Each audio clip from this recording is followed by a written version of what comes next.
Cycling versus running. Which one is better? This debate has been going on for a long time. And a few studies has also been done to understand the difference between the two. Hi guys, welcome back to my channel. So in today's video, we will try and understand the difference between cycling and running. Also, we'll try and see which one is better. So without further ado, let's get into the video. Now I have divided the comparison between the running and cycling into 4 parts. The muscles used, the comparison of the injuries in both the cases, which one is better for the weight loss, and the investments required. Let's first try and understand the difference between the running and the cycling. Now the muscles used in the running can be divided into 2 groups, primary muscles and secondary muscles. The primary muscles used in running are the quads, the muscles in your front thigh, your hamstring, the muscles in the back thigh, your calf muscles, your hip flexors, a group of the muscles above your thigh, and the glutes, which is a muscle in the hip region. The secondary muscles are the core, biceps, and the triceps. During the run, when you move your leg forward, the quads, which are the muscles in the front thighs, come into the picture. And when you move your leg backwards towards your butt, the hamstring, which are the muscles in the back thighs, come into the picture. In this process, the glutes acts as a major source of power. Strength and stability, the hip flexors, which are the group of muscles in your thighs, are utilized when you lift your leg up while running. And finally, the calf muscles helps you push from the ground in this whole running process. And the secondary muscles involved are the core, biceps, and the triceps. The core muscles provides the stability to the upper body while running. The biceps and the triceps are engaged in the arm movements and help in pushing the body in forward in the running motion. Since we have talked about the running, now let's talk about the muscles involved in the cycling. So the primary muscles involved in the cycling are the glutes, hamstring, quads, and the calf muscles. And the secondary muscles involved are the back muscles and the arms. During the cycling process, when you push the pedal down from the bottom, also called as the power phase, the glutes and the quads work together to provide the power and strength once the pedal reaches the bottom. Calf and the hamstrings come into the picture to bring the pedal back to the pedal position. This completes the one revolution of the pedal.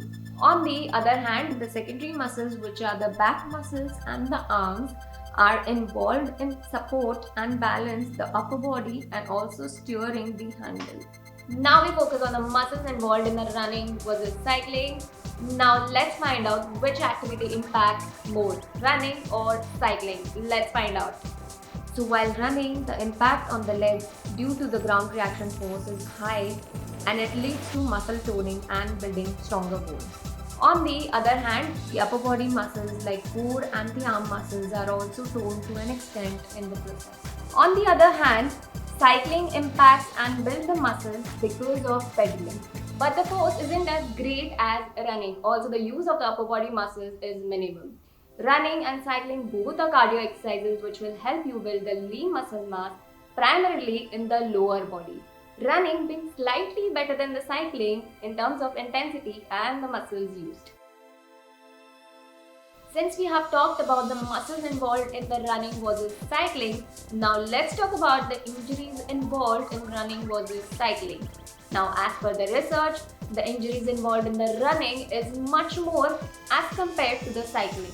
This is because running is an intense exercise where the weight of the body and the ground reaction force put the pressure on the joints and the knees, leading to the injuries like the stress fractures and the runner's knee. On the other hand, cycling is a low-impact cardio exercise.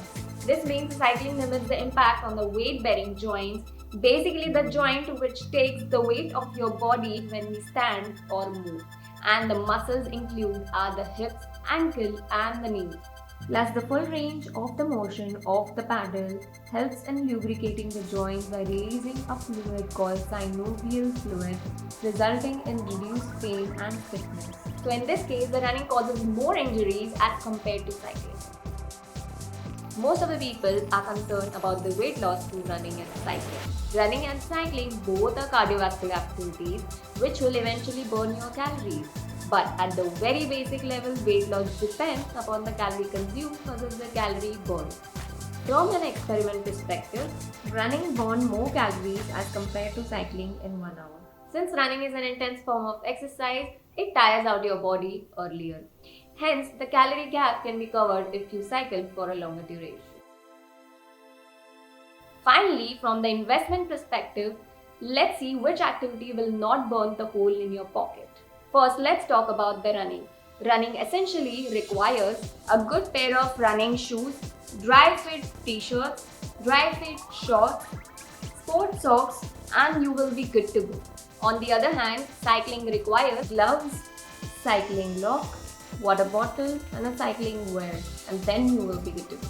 But this investment is one time and it will help you go a long way. But running still has the upper hand in case of lesser investment. So in the end, cycling and the running are both great cardio exercises that will help you burn calories, build lean muscle mass, and get into the shape. Although cycling will cost you a little more in terms of investment, but in the end, it all boils down to what you enjoy the more. For me, running has always been my go-to activity. So guys, that's it for today's video. Do let me know your choice in the comment section. Hit the like button, share it with your friends, and don't forget to subscribe to my channel and hit the bell icon. You can also follow me on my Instagram handles for my personal journey.